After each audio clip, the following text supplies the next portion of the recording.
नमस्कार, बहुत स्वागत है आप सभी का। मैं हूं सौरभ शर्मा आपके साथ और आप देख रहे हैं इंडिया टीवी CNX का देश का फाइनल ओपिनियन पोल। एक साथ 543 सीटों का ओपिनियन पोल, लोकसभा चुनाव के टिकट बंटने के बाद का पहला ओपिनियन पोल।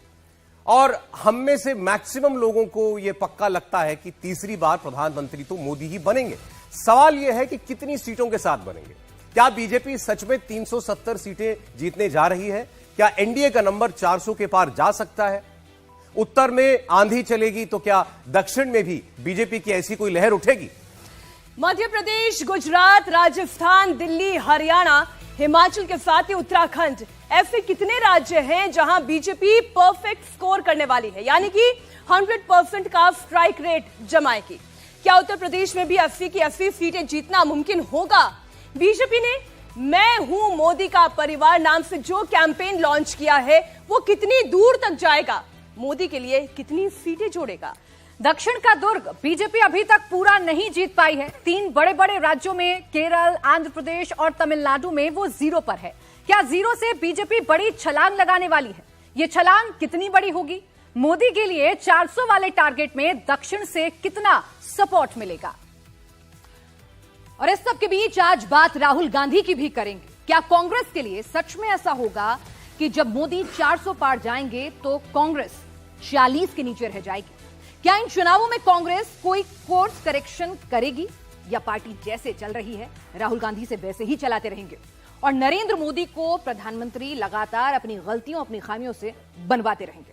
तो यही ओपिनियन पोल आपके सामने आने जा रहा है। एक एक राज्य को लेकर हम चलते रहेंगे और अब से लेकर आपके साथ है शाम 7 बजे तक का। शुरुआत जो मध्य प्रदेश, राजस्थान से होने जा रही है वो अंत होगा यूपी के नंबर्स के साथ। तो आज आप दिन भर बने रहिए इंडिया टीवी के साथ। मैं, मेरे साथ मीनाक्षी, प्राची और आज पीनाज हमारे साथ हैं। पीनाज, आपका बहुत स्वागत है।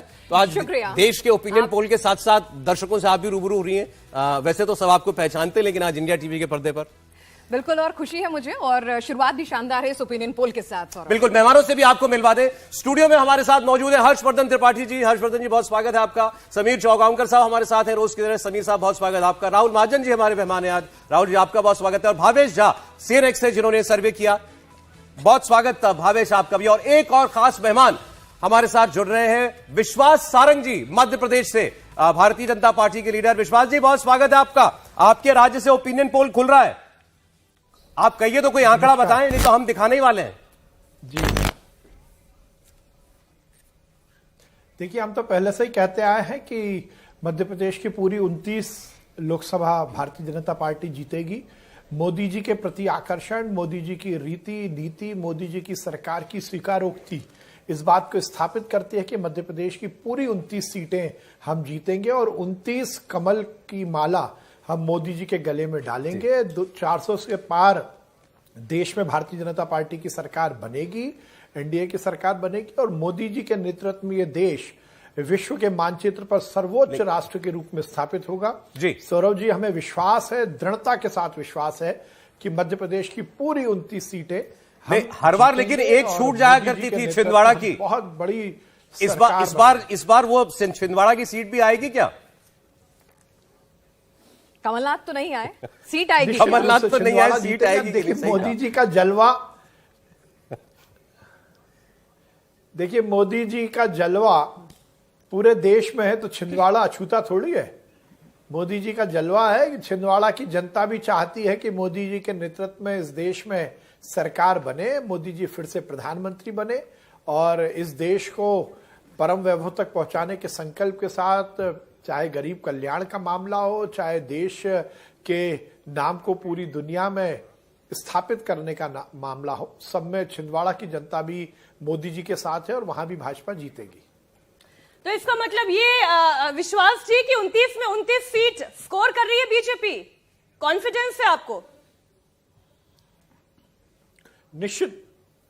निश्चित रूप से ये हमारा दावा नहीं, हमारा विश्वास है कि 29 की 29 लोकसभा जीतेंगे। और आप एक बात मैं और कहना चाहता हूं कि मध्य प्रदेश की सभी 29 सीटों पे मार्जिन भी बहुत जबरदस्त रहने वाला है। तो सही मायने में तो मोदी जी की जो लहर है, मोदी की सुनामी के सामने कांग्रेस को प्रत्याशी नहीं मिल रहे। मध्य प्रदेश में तो कांग्रेस का कोई कार्यकर्ता प्रत्याशी बनने को ही तैयार नहीं है। अच्छा, ये चलिए, मोदी आप जी का दावा जलवा कर ही रहे है, मोदी जी की जनता के आप दावा कर ही रहे हैं जो विश्वास सारंग जी, तो आइए देख ही लेते हैं ओपिनियन पोल के जरिए कि आपके इन दावों में कितनी सच्चाई है और हमारा ओपिनियन पोल आखिर क्या बता रहा है। मध्य प्रदेश में 29 लोकसभा की सीटें हैं और पिछली बार भारतीय जनता पार्टी ने 28 सीटें जीती थी, छिंदवाड़ा रह गया था। लेकिन इस बार ये आपके सामने हम रखने जा रहे हैं 29 सीटों का ओपिनियन पोल। और देखिए, इसमें आप जैसे ही काउंटिंग बढ़ेगी आपको समझ में आ जाएगा कि 29 में से 29 सीटें भारतीय जनता पार्टी जीत पा रही है या नहीं जीत पा रही है।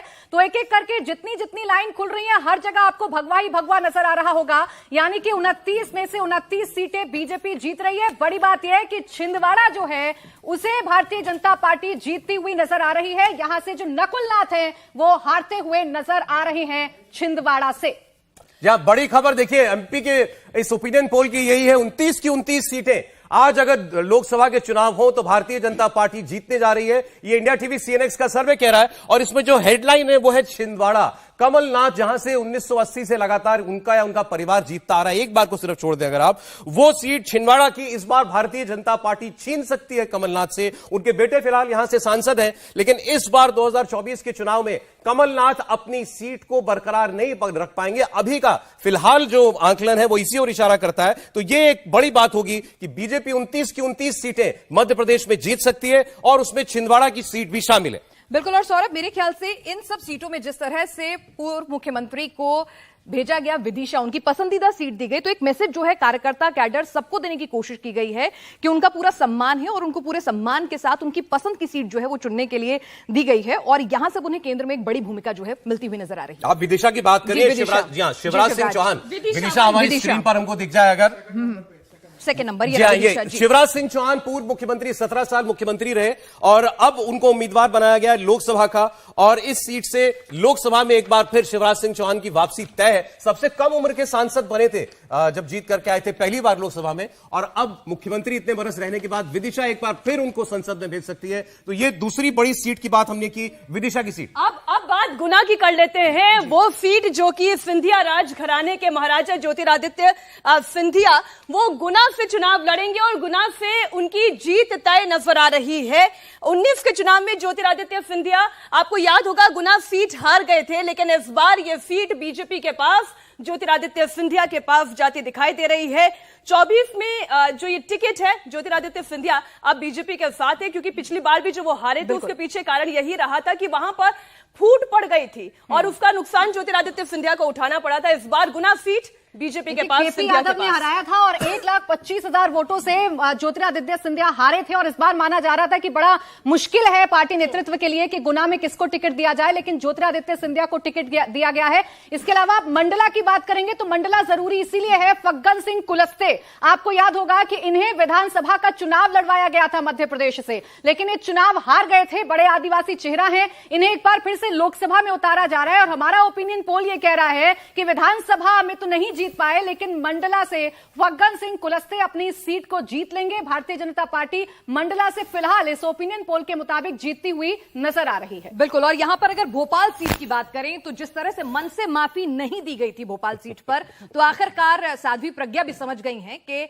उन्हें पनिशमेंट मिली है लेकिन देर से मिली है और भोपाल की सीट पर पूर्व मेयर आलोक शर्मा को टिकट दिया गया है और ओपिनियन पोल के मुताबिक टिकट बदलने से बीजेपी की जीत की संभावनाओं पर कोई असर नहीं पड़ेगा। उल्टा कहा तो यह जा रहा है कि काडर जो है, कार्यकर्ता जो है, वो प्रज्ञा ठाकुर को डिफेंड करते करते तंग आ चुके थे और इसीलिए वो भी काफी खुश हैं इस बदलाव से। और जितनी सीटें बीजेपी ने डिक्लेयर की हैं, जिनके टिकट कट गए, उनसे कुछ बोले भी नहीं बन रहा है। सब यही कह रहे हैं कि इस बार पार्टी ने जो किया सोच के क्या होगा। लेकिन उज्जैन में क्योंकि राहुल गांधी जाने वाले हैं, महाकाल के दर्शन करने वाले, मुख्यमंत्री की सीट है भाई उज्जैन, बिल्कुल ठीक कहा आपने। होल्ड पर है, कैंडिडेट का नाम ऐलान नहीं हुआ है। नहीं, मैं इसलिए कहती राहुल गांधी जी यहाँ जाने वाले हैं, लेकिन कांग्रेस का नाम लेवा कितना है इस पर चर्चा होनी जरूरी है। मुख्यमंत्री का गृह क्षेत्र है, मोहन यादव जी का गृह क्षेत्र है उज्जैन। गांधी को मिले ऐसा लगता नहीं है, कम से कम जो हमारा ओपिनियन पोल कह रहा है। अच्छा, एक बधाई तो दे दें हम विश्वास सारंग जी को, उनका विश्वास जो था उनके नाम स्वरूप वो कामयाब होता हुआ दिखाई दे रहा है। इस बार आप 29 की 29 सीटें जीत सकते हैं, छिंदवाड़ा भी। विश्वास जी, मैं इंडिया टीवी को भी बहुत धन्यवाद और बधाई दूंगा कि उन्होंने बहुत ही जो जनता की नब्ज है उसको पकड़ा आपने। और जैसा सौरभ जी मैंने पहले ही कहा था कि ये हमारा विश्वास है, दृढ़ विश्वास है कि मोदी के पक्ष में मध्य प्रदेश समेत पूरे देश की जनता है। और हर एक मतदाता चाहता है कि जिस महायज्ञ को मोदी जी कर रहे हैं उसमें वो भी सार्थक आहुति जरूर दे। और इसीलिए प्रदेश और देश की जनता पूरी तरह मोदी जी के साथ है, यही हमारा विश्वास है, दृढ़ विश्वास है। और मैं एक बात और कहना चाहता हूं कि देखिए भारतीय जनता पार्टी की तैयारी कितनी जबरदस्त है। हमने देश भर में 195 सीट घोषित कर दी, मध्य प्रदेश में हमने 24 सीटें घोषित कर दी। अब तो चुनाव आते आते यहां सीटों का मार्जिन बढ़ने का ही मामला है।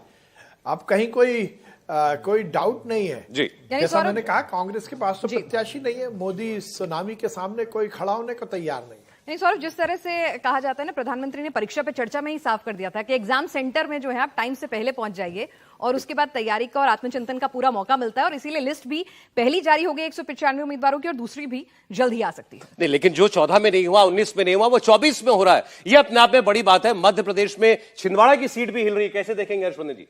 नहीं, मुझे लगता है कि इसमें बहुत ज्यादा आश्चर्य नहीं है। एक तो ये कि मध्य प्रदेश को 2 आंकड़े जरूर ध्यान में रखने चाहिए।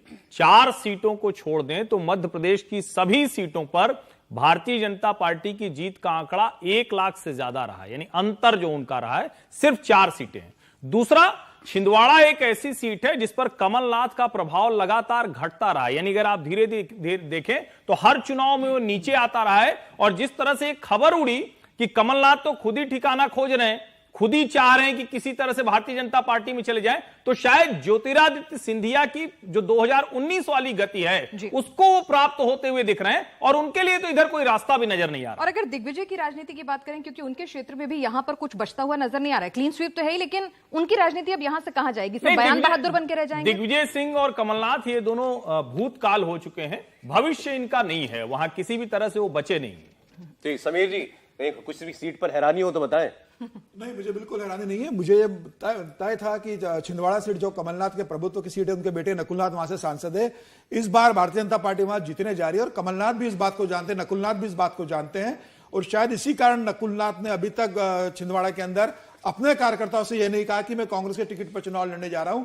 छिंदवाड़ा से यह खबर आ रही है कि शायद नकुलनाथ इस बार वहां निर्दलीय लड़ सकते हैं, भारतीय जनता पार्टी समर्थन दे सकती है, या भारतीय जनता पार्टी के टिकट पर चुनाव लड़ सकते हैं। नकुलनाथ और कमलनाथ दोनों जानते हैं कि अगर वो कांग्रेस की सीट पर चुनाव लड़ेंगे तो जिस तरीके से 2019 में उनका एक बहुत मजबूत गढ़ जो गुना रहा था, ज्योतिरादित्य सिंधिया हार गए थे, 2024 में वो रिपीट होगा छिंदवाड़ा में, और छिंदवाड़ा सीट भी कांग्रेस के हाथ से निकल जाएगी, नकुलनाथ हार जाएंगे। अभी जैसा विश्वास सारंग कह रहे थे राहुल जी कि एक सीट जो है बड़े मार्जिन के साथ जीतने वाली है बीजेपी और कांग्रेस मार्जिनलाइज्ड हो रही है, ये कैसे हो रहा है? देखिए, एक ही इलाका था महाकौशल का जहां पर कांग्रेस का जो आधार बचा हुआ था, और महाकौशल के इलाके में भी अगर पिछले विधानसभा के चुनाव आप देखें और उससे पिछले के देखें तो लगभग 38 सीट्स हैं, उसमें से 23 सीटें जीती थी पिछले से पिछले चुनावों में कांग्रेस, वो घट के 17 पे आ गए थे पिछले चुनावों में। तो देखिए, वहां पे आधार घटा है, वहां पर जो पॉपुलैरिटी है वो घटी है। तो ये संभव है कि जो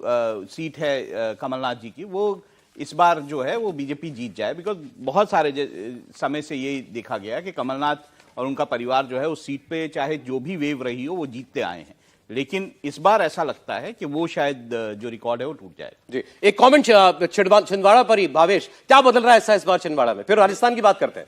देखिए, छिंदवाड़ा में पिछली बार भी जो चुनाव हुआ था 2019 में बहुत कम मार्जिन से कांग्रेस जीत पाई थी, वो सीट लगभग 37,000 वोटों से जीत पाई थी और 2014 में 1 लाख वोटों से जीत पाई थी। इस बार हो क्या रहा है आप देखें, जब से चुनाव हारी है कांग्रेस, वहां पे असेंबली चुनाव जब हारी है, 164 सीटें जो बीजेपी जब से जीत के आई है, तब से पूरे कांग्रेस के कार्यकर्ता में एक मैसेज है कि कमलनाथ शायद उसको ठीक से हैंडल नहीं कर पाई है। एक दिख रहा था लोगों में, एक वहां के जो टॉप लीडर के कांग्रेस है या लोअर लीडर के, उनमें एक मैसेज है कि शायद कमलनाथ का बीजेपी के साथ कुछ अंडरस्टैंडिंग है। तो कमलनाथ के खिलाफ छिंदवाड़ा में एक अच्छा खासा एक जो कांग्रेस के कार्यकर्ताओं में बहुत माहौल है, जिसके वजह से आप देखेंगे उस कांग्रेस यदि वहां पे कोई और कैंडिडेट है तो हो सकता है बेटर परफॉर्म करे, जीतेगी नहीं फिर भी, लेकिन बेटर परफॉर्म करे। लेकिन कमलनाथ के खिलाफ अच्छा खासा यानी अंडरस्टैंडिंग बीजेपी के साथ, यही वजह है कि जब देखिए ये सर्वे तो उससे पहले हो गया था, लेकिन यही वजह कि शायद कमलनाथ खुद ही अपना ठिकाना ढूंढ रहे थे कि बीजेपी के साथ अंडरस्टैंडिंग बन पाए या नहीं बन पाए, लेकिन कार्यकर्ताओं में एक मैसेज जरूर कन्वे हो गया है और उसका सीधा असर छिंदवाड़ा पर होता हुआ हमें नजर आ रहा है।